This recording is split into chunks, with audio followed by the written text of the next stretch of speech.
Hey guys, welcome back for some more Jak and Daxter, and in the last episode we pretty much finished off. You guys are rocking over here. We're headed to Sandover village, but just look at these graphics. Oh man, check out this water. I would never have to go outside if I have a game that just looks this awesome. I would just log in and take a walk in this game. But anyway guys, we're gonna go over here and talk to Kira, and we're gonna start accepting some quests. Hey baby, what do you say you and I go cruising on this A-Grab Zoomer? Rule number 1, I don't date animals. Ah, you don't know what you're missing. Listen, if you need something to keep you busy, my father always talked about an ancient Precursor pipeline hidden deep underground. Some of these pipes end in vents from which eco flows freely, and some have been capped off so that the eco is sealed back. There must be a way to turn the capped vents on. I traced part of the pipeline back to the Forbidden Temple. Maybe you should look there for some type of switch. I don't care what anybody says. Up to this day, she's freaking hot. But anyway, guys. Okay, so we're gonna head over to the village now and accept those missions and quests and tasks to achieve power cells. So let's find our way over there. Okay, I think it's over here. I believe there's a bridge over here. And oh crap! Oh, what the hell? Oh man, I guess this is a good opportunity to show you guys what happens when you swim out of bounds in this game. So there's no force fields or anything. It's just that this giant lurker shark comes up and eats you. Where is it? Why isn't it? Of course it chooses now not to show up. Come on, where is it? Where is it? This thing used to scare the crap out of me. You hear your heartbeat racing whenever this thing comes out. And I think I see it. Is that it? Nope. Oh shit. Oh, here we go. I don't know why it's just so scary whenever that thing comes out. And you hear like your controller vibrating and stuff. It's crazy. But it teleported me right here to the entrance of the bridge, which is good.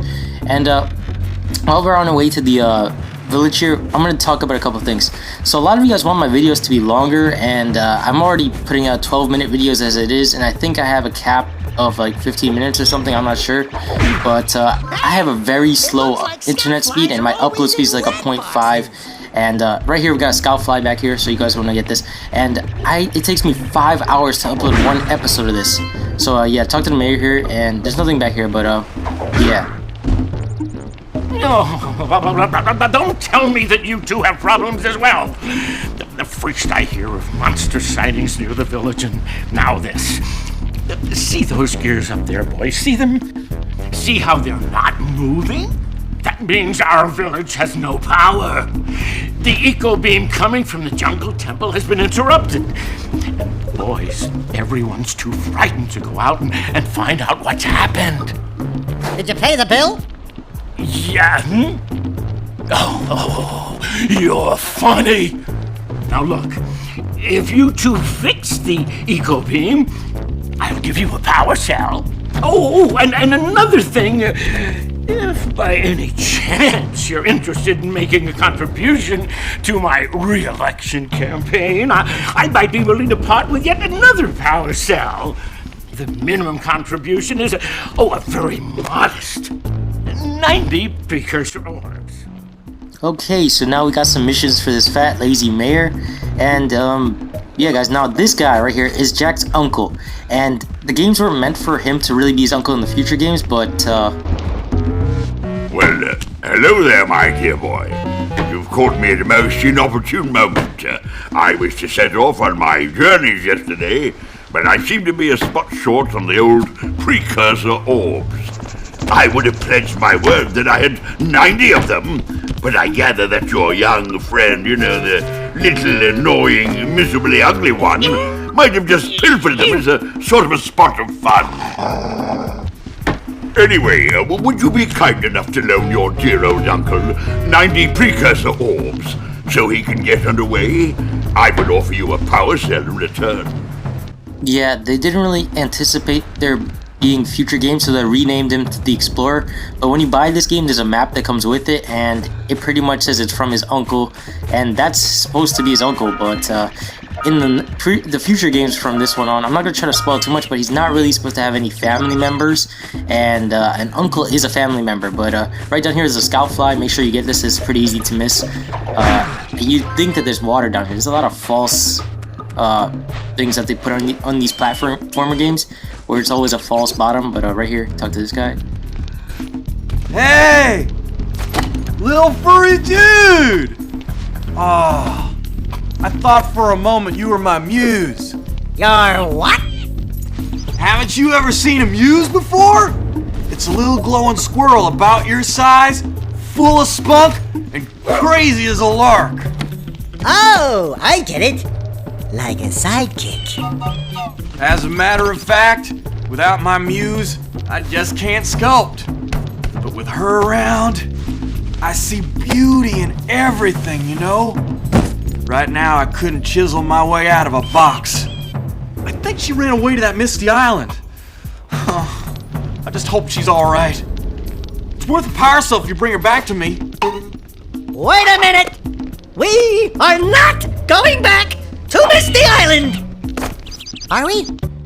So yeah, over there on Misty Island, like you can notice now that it has day and night in this game, which is really cool because this is like the first game I ever saw with that.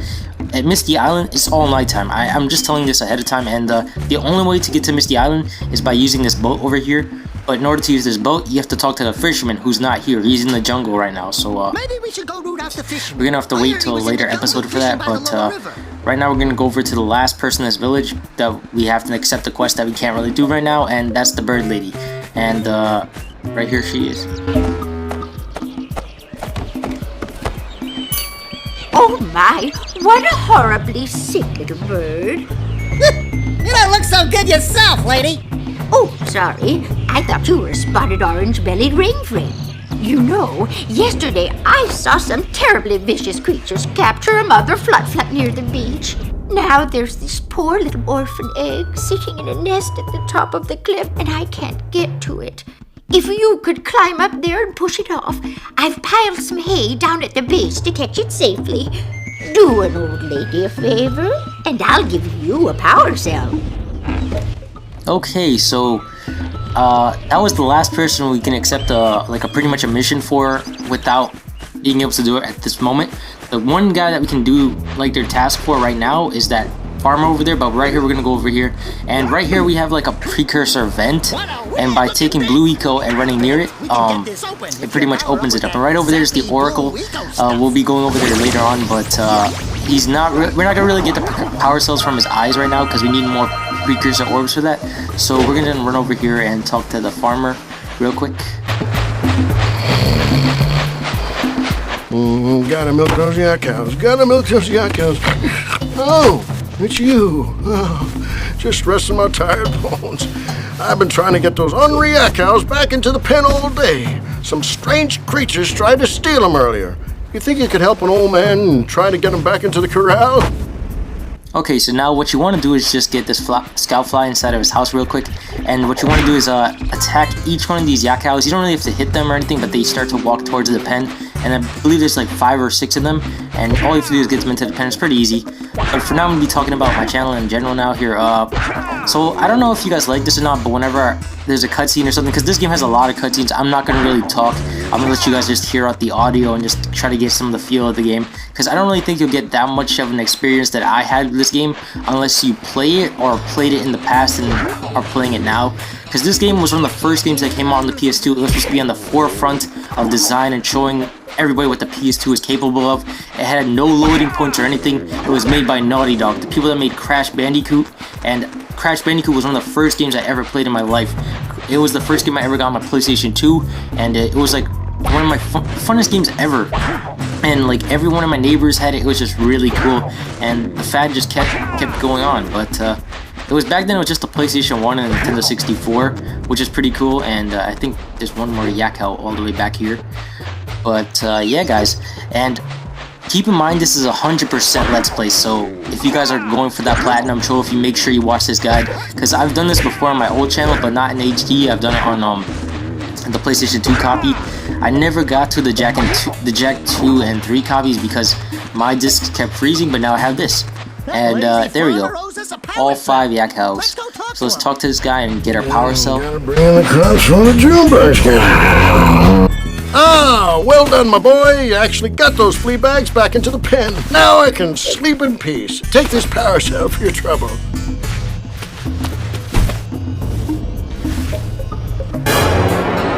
Okay, so that's a power cell right there. But another thing I want to talk about is, you see the quality of my videos. I don't think you're going to be seeing this type of quality in any other Jak and Daxter Let's Play out there on YouTube, because the thing is, I put color correction on all of my videos because it's not the easiest thing in the world to do, but once you know how, it is kind of easy. But I do it on my videos to keep it unique and fresh, and I think it really brings out the colors. And one thing is, when you record these videos on your TV, it actually adds a bit of color correction to it, so it may look different depending on what YouTube video you're watching. But I think this comes closest to what I've seen, and whatever, we're going to head over to the Oracle. Oh wait, first we're going to go to the part of the Forbidden Forest has some of the Precursor orbs for this village, so you want to go in here. You might be thinking that you're missing some, but you're really not. This part's kind of mislabeled, and there's Precursor orbs right here on this beach that are not from the Forbidden Jungle. It's from the village, I believe, and we're going to get them right here. Here we go. And yeah guys, so right here we're in the Green Sages village. Later on, as we get 20 power cells, we're going to be able to move towards the Blue Sages village. And that's the thing I liked about this game, because each Sages village pretty much has a new environment. Right here it's all green and lush and very nice, bright and colorful, while in the other Sages is going to kind of represent what color of the Sage reflects on the environment itself, which is pretty cool. And right here we're gonna go over here. We're gonna have to do a roll jump to get over that, but get the scout fly and get these orbs. So press L1 and X to jump across. I don't think I'm gonna make this. Oh wait, I did. Okay, here we go. Oh, yes, nice. I think this one you definitely have to do an L1 and jump. So move back a bit. L1 and X to jump across, and then you get over here and talk to the Oracle. This must be a Precursor Oracle like the Sage always goes on about. I hope they weren't as ugly in person. Who awakens the Oracle? Wait, one of you has the light within. From before time, I have watched and waited for the true hero to return. Present to me 120 Precursor orbs for each power cell I contain. Now, I'm not really sure why the power cells in his eyes are glowing black. I think it's because it's nighttime. I've never really seen that, but we're not going to buy any of those power cells for now. We're going to get them later on when we have more Precursor orbs. So right here, I'm going to be looking for it. Where's that last scout fly? I believe it's somewhere down here. I think it's down here. Where is it? If you guys are using a headset, you can easily find this. It's probably one of the best ways to find it, and I'm pretty sure it's around here somewhere. I'm not sure where I missed it at. But right here we're gonna go to the I see you two are back to make the trade. Good, jolly good. Hey, you have the Precursor orbs that we agreed on? I hope you put this hard-earned power cell to good use. Cheerio, ta-ta, bye-bye. Explorer by his power cell, because his is all we can really afford right now, and it's probably like the only person that you really want to go to, because you won't have to ever go back to him. That's the only power cell you're getting from him. And right now I'm looking for this last scout fly. As you guys can see, the time of day is actually changing, and I like every time of day. It just makes every part of this game look completely new and fresh, and it never really keeps an adult moment. And here we go, here's the last scout fly, and why can't I move here? But anyway guys, this is the last scout fly of this area, and that pretty much means that this area is complete. Yeah. So yeah guys, I think that sums it up for this video. We just pretty much accepted a lot of tasks and whatnot, but I think in the next video we're going to be heading towards the Forbidden Jungle. So please make sure you subscribe, and if you guys could please leave a rating. If you guys leave a like, that helps me spread this video out with a lot of more people that haven't seen this thing. But anyway guys, this has been the Cobb Brothers, and I'm out. Peace.